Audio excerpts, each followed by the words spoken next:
welcome back to my YouTube channel. Jadi di video kali ini aku akan ngobrol bareng salah satu alumni mahasiswa STAN. Mau tau nggak jurusan apa? Nah, dia ini adalah jurusan Bea Cukai, dimana ini adalah salah satu jurusan yang paling dicari-cari banget nih di STAN. Mau tahu kan gimana sih rasanya jadi mahasiswa jurusan Bea Cukai di STAN? Yuk tonton terus videonya dan jangan lupa subscribe channel aku ya. Hai Kak Fajar. Halo, gimana kabarnya? Baik. Kak Fajar gimana kabarnya? Ya baik juga sih ya, di rumah aja lah, jaga kesehatan. Oke. Sekarang lagi sibuk apa Kak? Sekarang ya karena COVID-19 ini paling ya PNS kerjaannya dari rumah nih, WFH. Kan PNS larang mudik nih, jadi ya kerja dari rumah aja, nggak ada kemana-mana. Oke. Boleh perkenalin diri dulu nggak? Nah, halo, namaku Fajar. Kemarin itu lulusan dari PKN STAN 2018. Masuknya 2015, tapi tamatnya 2018. Jurusannya D3 Kepabeanan dan Cukai. Nah, itu pendidikannya di Rawamangun. Dan kebetulan juga penempatannya sekarang di Rawamangun juga, kantor pusat Direktorat Jenderal Bea dan Cukai. Oke. Sebenarnya PKN STAN itu semi militer nggak sih Kak? Sebenarnya ya kalau PKN STAN secara keseluruhan nggak ada pendidikan semi militer di sana disebutnya. Cuma dalam persepsi masyarakat khususnya jurusan Bea Cukai itu banyak yang menyebut semi militer karena pendidikannya di situ ada pendidikan terkait penanaman jiwa kedisiplinan, kekompakan, nasionalisme. Jadi anggapan masyarakat itu semi militer. Tapi sebenarnya dalam kurikulum PKN STAN itu nggak ada disebut bahwa disebut semi militer pendidikannya. Memang dari tradisi dari Bea Cukainya aja dari dulu dari senior itu memang lebih menekankan ke disiplin, kekompakan, dan nasionalisme. Untuk proses seleksi masuk STAN itu apa aja ya Kak? Untuk di tahun ini atau tahun depan itu gimana? Nah, mungkin sekedar informasi, mungkin adik-adik juga ada banyak yang tahu ya kalau misalkan STAN tahun ini kan nggak buka nih, tahun ini nggak buka. Nah, jadi kemungkinan tahun depan buka lagi. Nah, itu tapi masih kemungkinan, itu kan ada keputusan lagi. Cuma kalau melihat dari tes yang terakhir itu 2019, itu kan ada 3 tes. Yang pertama itu tes komputer gitu, jadi TPA sama TBI dan tes SKD untuk tes CPNS-nya. Kalau misalkan itu udah lulus, nanti tahap keduanya itu ada tes ujian psikotes. Nah, kalau tahap kedua lolos, baru ke tahap 3 yaitu ujian kesehatan dan kebugaran. Nah, itu 3 tes yang harus dilewati biar bisa masuk PKN STAN. Untuk di jurusan Bea Cukainya sendiri, sebenarnya itu mempelajari apa aja sih Kak? Kalau di Bea Cukai itu sebenarnya karena ini ilmu khusus ya, jadi cuma di PKN STAN aja yang ada jurusan Bea Cukai. Jadi di universitas manapun di seluruh Indonesia dan di seluruh kedinasan yang ada di Indonesia pun nggak ada jurusan Bea Cukai, itu hanya ada di PKN STAN. Jadi, nah di sini juga menariknya sih sebenarnya. Jadi kenapa Bea Cukai itu sangat eksklusif karena hanya ada di PKN STAN, dan mata kuliahnya pun sebenarnya ya benar-benar khusus yang mempelajari terkait barang, khususnya pada umumnya barang, tapi nanti itu ada rincian-rinciannya lagi kayak klasifikasi barang, nanti pemeriksaan barang gimana, terus pengawasannya segala macam. Nah, itu mungkin terlalu teknis ya, tapi pada intinya kalau Bea Cukai itu kan mengurusi impor dan ekspor barang yang masuk maupun yang keluar ke Indonesia. Itu sih. Kalau untuk kakak pribadi, mata kuliah yang paling kakak suka apa? Yang suka ya, apa ya? Sebenarnya kalau mata kuliah itu nggak ada yang ini ya, nggak ada yang suka sebenarnya, jadi susah semua sebenarnya. Kalau nggak belajar itu nggak bisa jawab gitu. Tapi ya yang paling general paling bahasa Indonesia itu yang semester awal kan paling bahasa Indonesia, bahasa Inggris, yang kayak gitu dulu yang di awal-awal. Tapi kalau udah mulai tingkat 2, tingkat 3 udah mulai advance kayak akuntansi, nanti makin teknis ke cukainya itu mulai agak susah. Cuma ya asalkan belajar pasti bisa sih sebenarnya. Oh, di jurusan bea cukai juga dapat akuntansi? Jadi akuntansi yang ini doang, yang levelnya mungkin masih umum. Jadi sebagai pengenalan di awal di tingkat pertama itu tingkat 1, jadi dapat akuntansi juga, tapi akuntansi yang biasa, nggak kayak akuntansi yang advance enggak. Oke. Terus hal menarik yang menurut kakak, hal yang menarik menurut kakak selama kuliah di jurusan bea cukai ini tuh apa sih? Kalau menarik sebenarnya banyak sih ya kalau menarik ya, tapi ini tergantung kita sendiri juga ya, karena kita tahu output dari masuk PKN STAN itu kan ujungnya PNS ya. Mungkin teman-teman di sini udah tahu PNS nanti kehidupannya kayak gimana, yang mungkin banyak aturan, aktivitasnya monoton, nah itu. Tapi kalau bagiku sendiri sebenarnya itu banyak hal yang menarik kalau di bea cukai itu. Yang pertama, yang tadi aku sudah bilang di awal, kalau misalkan bea cukai ini khusus ilmunya hanya ada di PKN STAN, nggak ada di seluruh universitas atau kedinasan yang lain. Kemudian yang kedua, ya enak dong masuk di sekolah kedinasan, nanti setelah tamat nggak usah lagi mikirin kerja, nggak usah lagi sana sini ngelamar, naruh lamaran atau gimana, jadi tinggal ikutin alur, terus nggak aneh-aneh, dia bakal jadi PNS. Itu yang kedua. Terus yang ketiga, kalau di BC itu sebenarnya yang paling menarik sih ini kekeluargaannya, karena kami di 3 tahun kuliah itu di D3 kekeluargaan itu benar-benar ditekankan, jadi kedisiplinan, kekompakan itu, jadi rasa keluarganya itu sangat kuat lah, baik sama junior maupun sama senior, jadi saling membantu, baik di kuliah maupun nanti ketika udah masuk dunia kerja. Nah itu sih yang sebenarnya yang paling membedakan jurusan bea cukai sama jurusan yang lain ada di PKN STAN. Masalah kekeluargaan itu lebih kuat kalau aku rasa. Tadi kan udah hal menariknya nih, nah ada nggak sih kayak hal yang kurang menarik atau kayak nggak enak gitu loh selama kuliah di jurusan bea cukai gitu? Kalau kurang menarik ya apa ya? Ya ada sebenarnya.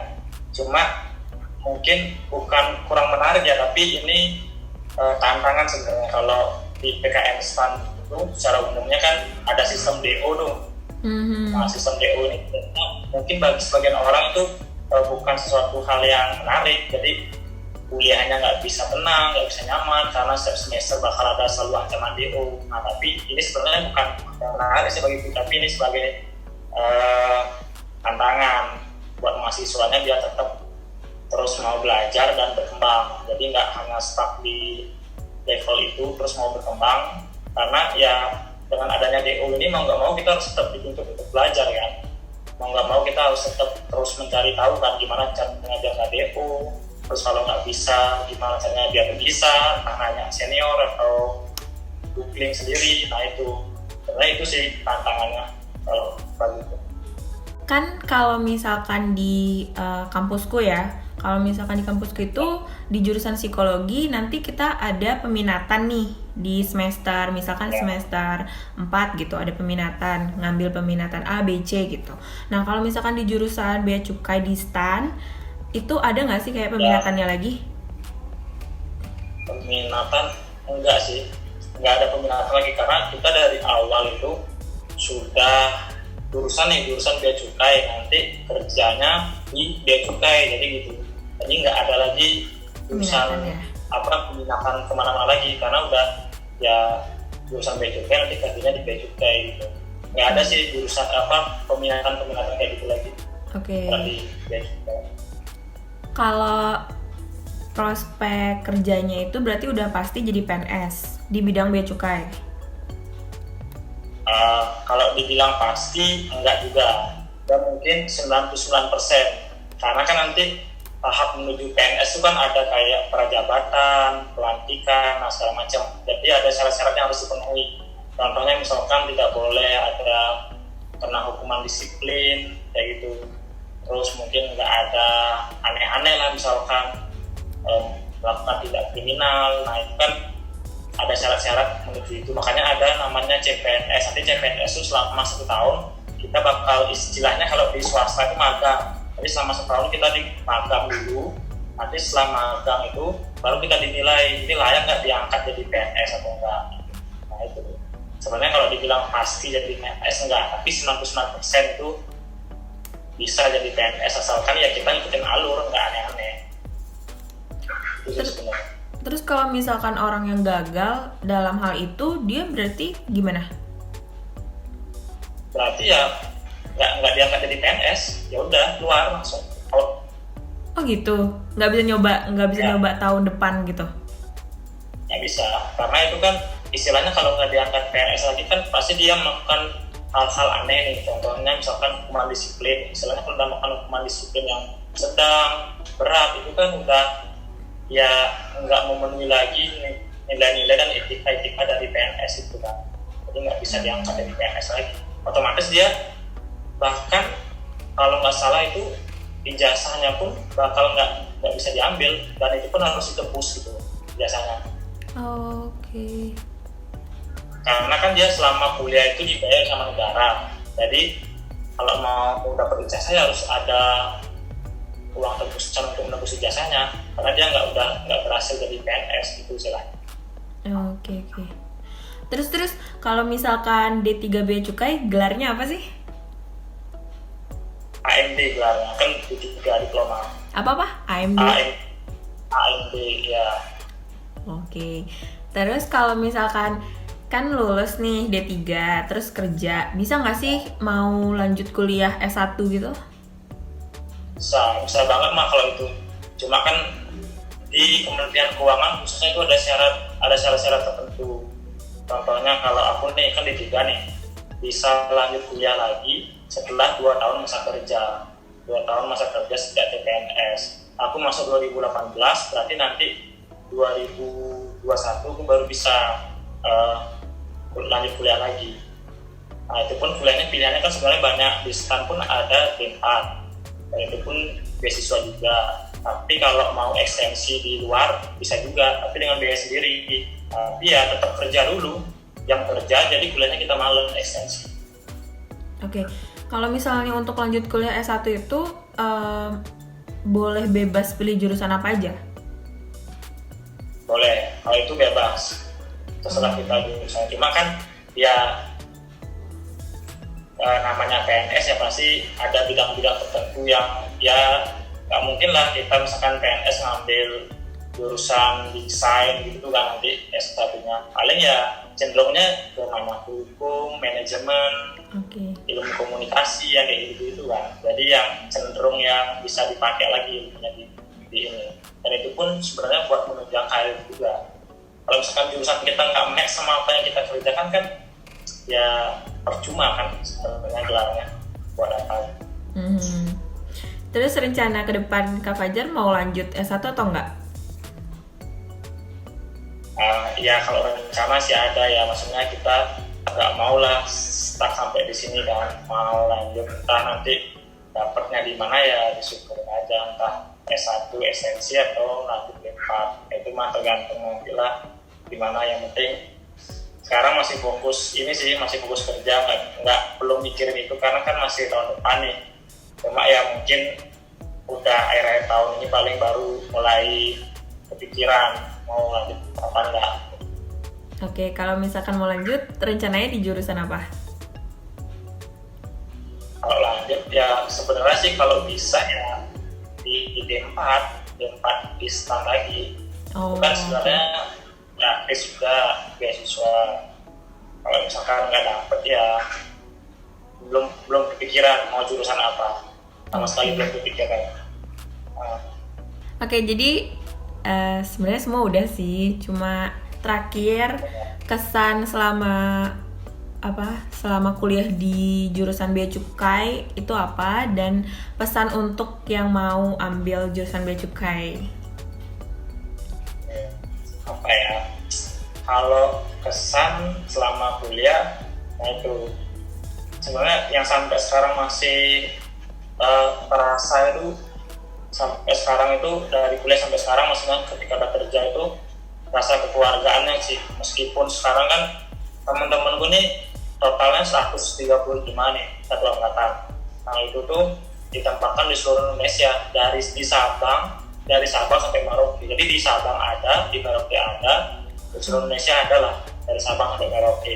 Nah itu cuma yang paling aku dapat dan kerasa sampai sekarang itu ini, rasa kekeluargaannya itu yang tadi, rasa kekeluargaan satu angkatan itu yang benar-benar masih kuat sampai sekarang. Dan mungkin ya melihat senior-senior yang udah kerja puluhan tahun pun rasa keluargaan itu emang benar-benar kuat gitu. Jadi satu angkatan saling melindungi, saling membantu, baik antara senior sama junior juga saling bantu di dunia kerja.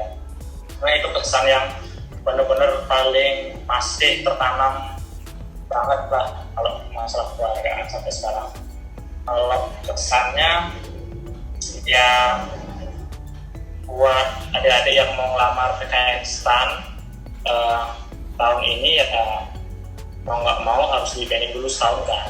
Cuma ya bisa beralih ke kedinasan yang lain mungkin. Cuma kalau emang mau tetap di PKN STAN bisa coba tahun depan, siapa tahu tahun depan buka lagi. Nah, pesanku sih cuma satu sebenarnya, kalau misalkan PKN STAN ini kan tipe soal sama jenis soal itu kan sebenarnya dari tahun ke tahun ya gitu-gitu aja kan, nggak terlalu berubah drastis gitu. Jadi sebenarnya ya semakin banyak latihan soal itu semakin bagus, karena ya ketika diulang-ulang terus ya kita bakal makin ingat karena ya tipe dan jenis soalnya kayak gitu aja. Jadi nggak ada pengembangan soal yang terlalu advance, itu nggak ada, cuma ya itu aja. Jadi kuncinya sih sebenarnya paling pas itu sering berlatih, makin sering latihan soal, makin sering jawab soal itu ya mudah-mudahan bisa lah lolos. Oke.